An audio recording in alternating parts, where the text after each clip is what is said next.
Collapse of the Soviet Union in the early 90s left the United States as the sole superpower in the world, and it's never looked back. In all aspects of the world, the United States is indeed a superpower, especially when it comes to its military might, which is unsurpassable in its strength, technological superiority, operational capabilities, and power projection across the globe. In this video, we'll take a look at the 5 top reasons why you wouldn't want to go against the US military establishment. 5 top reasons why you shouldn't go against the American military establishment. Guys, I mean, listen, we have done reaction videos on this channel, and we are kind of knowing how powerful America is already, but we know that we don't know just how much, right? Yeah. So these 5 reasons, somebody recommended it, and we need to find out. Live stream last week. Our last live stream last week. Yeah. We'll be doing a live stream every weekend, Friday, Saturday, and maybe Sunday. So yeah. So tomorrow will be live. We'll be live tomorrow. Time is around 5 p.m. in Los Angeles. Yes.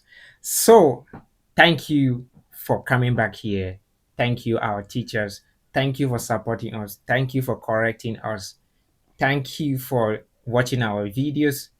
We thank you for everything. For people who are joining the membership, joining the Patreon. Thank you. Okay. If you do like the video, please subscribe. Please comment. Please share and like our video.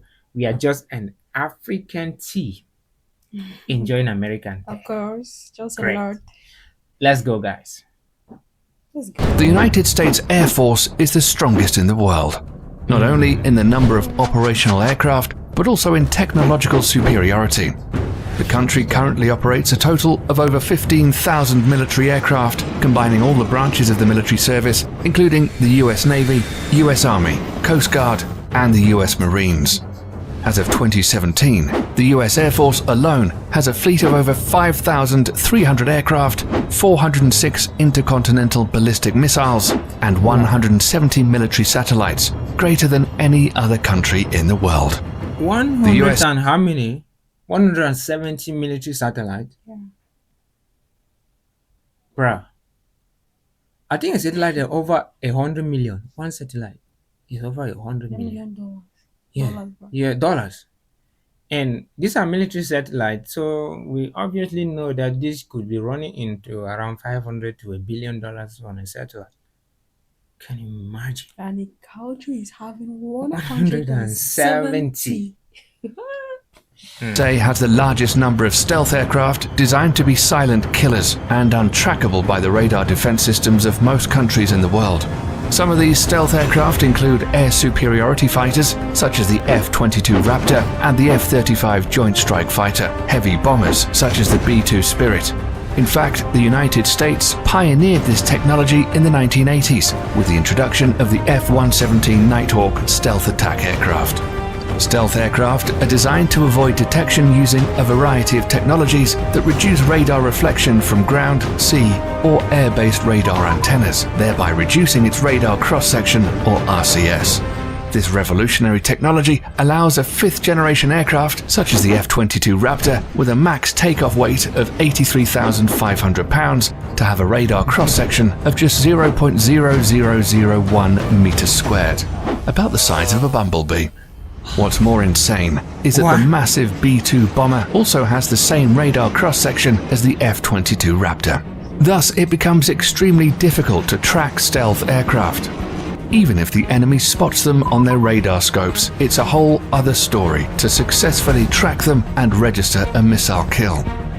The whole idea behind this technology is to break the chain in which a conventional surface-to-air missile defense system works. It's the same reason countries like China and Russia are also hard at developing their own stealth fighter, the Chengdu J-20 and the Sukhoi Su-57, respectively. These aircraft will allow the US Air Force to assert its air superiority over any battlefield of the future, and we all know that control of these skies is the biggest decider in any war. The next reason why any country Are you seeing? Wow. Are you seeing Wow. that? Yeah, I'm beginning to get it now. What? Now, I think I taught you something that I learned, right? I should see if you understand it again. What did we say F stand for? Fighter. Fighter. Of course. Yeah. A stand for Fighter. A, A. attack. Yeah, attack. B stand for Bomber.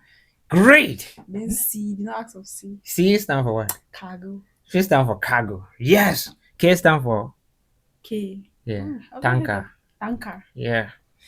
Great. going to war with the US military should think twice is because of the strength of the US Navy and its dominance over the world's ocean, especially the Navy's supercarriers. The US Navy currently operates 11 nuclear-powered Nimitz-class supercarriers, which is the largest aircraft carrier fleet in the world. The only navy that can come close in terms of technological advancement is probably the Royal Navy of the United Kingdom, but they only have 2 operational carriers. The Nimitz class of carriers has a displacement of over 100,000 tons and can carry a complement of up to 70 aircraft. They're literally a floating small town in the ocean with its own airport. The Nimitz-class carriers in themselves are extremely potent offensive weapons, but the way they operate in what is called the carrier strike groups makes these ships even more deadly. A carrier seldom deploys alone. There are always a fleet of surface and underwater assets surrounding them and forming a strike group. These include guided missile cruisers, a destroyer squadron, attack submarines, and other support vessels. Together, they project the power of the carrier and at the center of the group forward towards the enemy. While the carrier is carrying out its offensive role with the use of its air wing, the other ships are responsible to protect its flanks against any enemy attack. This combination of offensive and defensive strategy makes the US carrier strike group almost impenetrable. The United States Navy maintains 9 such carrier strike groups, 8 of which are based in the United States and 1 that's forward deployed to Japan. For over 50 years, this has been the principal element of US power protection, and the Nimitz class of supercarriers are at the center of it all. Despite this, the US is currently in the process of developing a new class of carriers called the Gerald R. Ford class, intended to replace the Nimitz class ships. This new supercarrier will be even more technologically advanced and is expected to continue US dominance of the oceans well into the late 21st century. The third reason why you shouldn't That guy basically run through the American Navy. Did I see where? Yeah, 2,100. yeah. 2,100. Yeah. I mean, super carriers. I did not know, like, they have 9 strike groups. I also learned that the strike group has about 40,000 soldiers each. You're kidding. Take 40,000 times 9. That's... Almost 360,000. Oh. What? Yes. 360,000 sailors. Yeah, somebody said that they're technically not soldiers, they're sailors. People that work in the Navy. In the Navy, right? Yeah. Great. Cells. Let's go find out the 3rd reason. American enemies, if you are watching with me, please come watch with me, okay? And learn your lessons and save your money. Of course. Yeah. fight the US military is their massive stockpile of nuclear and conventional intercontinental ballistic missiles, or ICBMs. The ICBM plays the role of the land leg in the US nuclear triad, along with the Trident submarine-launched ballistic missile SLBM and nuclear warheads carried on long-range strategic bombers. ICBMs are launched from ground-based missile silos, achieving high suborbital spaceflight, approximately 1,000 miles above the surface of the Earth. The body of the missile then separates from the warhead, which re-enters the atmosphere and free falls to the assigned target at hypersonic speeds. The US military currently operates 400 ICBMs from its base in Wyoming, Montana, and North Dakota. The LGM-30G Minuteman III is the only type of ICBM that is currently operational in the US. The Minuteman III family of ICBMs were first developed in the 1960s as a response to the Soviet nuclear threat. Throughout the Cold War and beyond, these missiles have undergone constant modernization. In the last decade What you just saw is a missile silo where they store the missile. There are always people maintaining. Yeah. alone, the US military has undertaken $7 billion worth of upgrades. The rocket 7 propulsion billion. engines, the propellants used, the guidance system, and even the flight control surfaces have all been refurbished. The upgraded missiles are completely different from its 1960s counterparts, except for the shell. These state-of-the-art improvements and modernization programs have kept the Minuteman III system operational for over 50 years with improved reliability that supports the missile's remarkable 99% alert rate. The latest versions of the missiles have a range of over 8,000 miles, which is greater than the diameter of the Earth at 7,917.5 miles. They can carry multiple 330 kiloton nuclear warheads, which is 20 times greater than the bombs dropped on Hiroshima and Nagasaki. Not only that, each of these warheads can be assigned to different targets independently. The technology is called Multiple Independently Targetable Re-entry Vehicle, or MIRV, and was first developed for the Minuteman III family of missiles. So any country messing with the United States will have to deal with this awesome arsenal of firepower, which can be Any country dealing with the Messing. messing with the United States would have to deal with this awesome firepower. America. Why? Awesome firepower. Awesome. Who says blowing people up is awesome? launched at a moment's notice.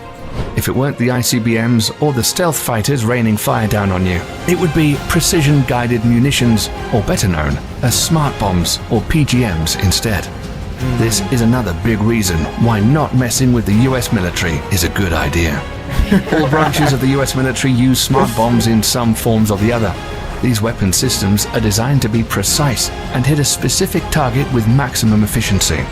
These bombs are so effective that during the First Gulf War, PGMs comprised only 9% of weapons fired, but accounted for 75% of all successful hits. Since then, for the US military at least, the days of normal artillery shells and unguided bombs are long gone. Nowadays, the military uses PGMs from air, ground, and sea. Precision-guided munitions come in various forms and use different kinds of technologies to achieve precise hits. A large majority of PGMs use the Global Positioning System, or GPS, of satellites to guide their trajectory to target. However, sometimes this becomes a problem, as GPS coverage is not always reliably available everywhere across the globe, or bad weather conditions can hinder operations. Thus, the Office of Naval Research, the Naval Surface Warfare Center, and the Army Research Laboratory have all coordinated to develop the first ever artillery-fired smart munition that will not use GPS guidance. The project is known as Moving Target Artillery Round, or MTAR for short.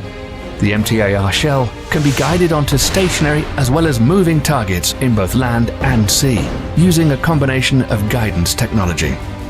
The best part is that these shells can be fired from the existing M777A2 155mm towed howitzer and the M109A7 Paladin integrated management self-propelled 155mm artillery systems already in use by the US military. The shells will also feature an extended range of 40 to 60 miles using rocket boosters to propel them. Once finished, it will afford the US military another potent weapon system that outclasses others around the world. Lastly, the fifth and final reason why you shouldn't fight Precision guided munition. Precision guided munition. These things, these guys make it look easy, okay? Until you got until you're You there. understand what even takes to do it. Like, just understanding what it takes to do this. Normally, just watching a did you think is something like Yeah, it's just normal. That. it's just normal. Yeah, you just lob it out of a plane, it goes blow up something somewhere. But it's not easy. But And they tell you what has been put in. yeah, I know other countries do, but Yeah, America's own is really precise. Yeah, they always remain.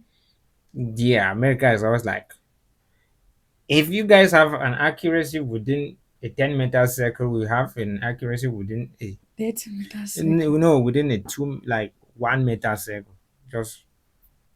Just to show you guys we can. The US military is drones. We're all familiar with what an unmanned aerial vehicle or drone is and what it's supposed to do.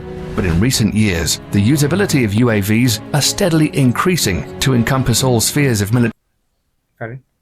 What was that? That's a drone. Ah, yeah. It is called an MQ-9 Reaper drone. Wow. It's one of the reasons why you I had don't to see but those small. I've seen one small one. the small one, yeah, where they take videos with. Yes. Yeah, this one is $30 million. Those ones are $1,000, $500. Yeah, this one That's is. why this one was just This like, one can buy like what? probably 30,000 of those. Just for operations, Just because and the US very- military is the pioneering spirit behind it. At first, used only for surveillance missions, drones were quickly weaponized after the 9/11 attacks and have been extensively used by the US military in the war against terror as an offensive weapon platform. It's forecasted that over the next decades, the US is in line to purchase over 1,000 combat drones of various classifications. Some of them, like the Lockheed Martin RQ-170 Sentinel and the Boeing MQ-25 Stingray, are already in the final stages of development, and once finished, will provide the US military with state-of-the-art platforms capable of multi-role Look at that. operations, ranging from attack missions to aerial refueling. Drone technology has reached such heights today that a single UAV can loiter miles above the surface of the Earth for hours, waiting for the target to show its head and sticking with impunity. This capability will allow all the services under the US military to reduce its dependency on manned platforms, thereby reducing the risks during future combat operations. These 5 weapon systems make the US military extremely dangerous for any adversary looking to get into a conflict with them. In a conventional warfare setting, it's almost impossible to beat the US military machine. That's why modern enemies of the United States are employing more and more asymmetric warfare strategies against the mighty US military. Despite that, the US military juggernaut is hands down the most powerful military complex in the world today, and probably will be for decades to come. That's all we have for you today, folks. Thanks for sticking around till the end. If you like the video and want to stay up to date on cool military stuff like this, then click the subscribe button and also click the notification bell, and you'll be the first to know the next time we release a video. Thanks for watching. America. We are going to link the original video in the description. Go on and say it to them Oh, about what you have seen. of course. I don't understand. Yeah, you don't understand that. You have not understood what you have watched or what you don't understand. Are you asking me a question like, I'm asking you to tell them what you have seen. I'm like, I've seen a lot. I don't even know where to start with. I know exactly where to start. Like most of the time I used to see about these small drones, but the one I saw today was actually shocking. that one is just even small. Why don't you see what? And for me to use like, there's another big one called the Global Hawk. It's so big. I like to see that one. Yeah, I'm going to do a reaction video. That one is huge. It's called a Global I was so Hawk. surprised with this one. Like, Yeah, this one is really like, yeah, America. and also, if you know what is good for you, don't try to mess up with the Americans. Yeah, that's Like a simple. that's just like the whole of like my lesson from this video. Yeah, if you know your piece, just stay tuned. Don't mess up with the Americans Great. because this is just massive, extremely massive. Okay, enemies of America. My private manager has just advised you guys to not mess up with the Americans, okay? They don't like it. Just let them be, okay? Because if you mess up with these people, they are going to skip watching these videos and come watching you. Of course. Yeah. It's settled. We thank you. All right, thank you guys. Thank you. You guys are so amazing.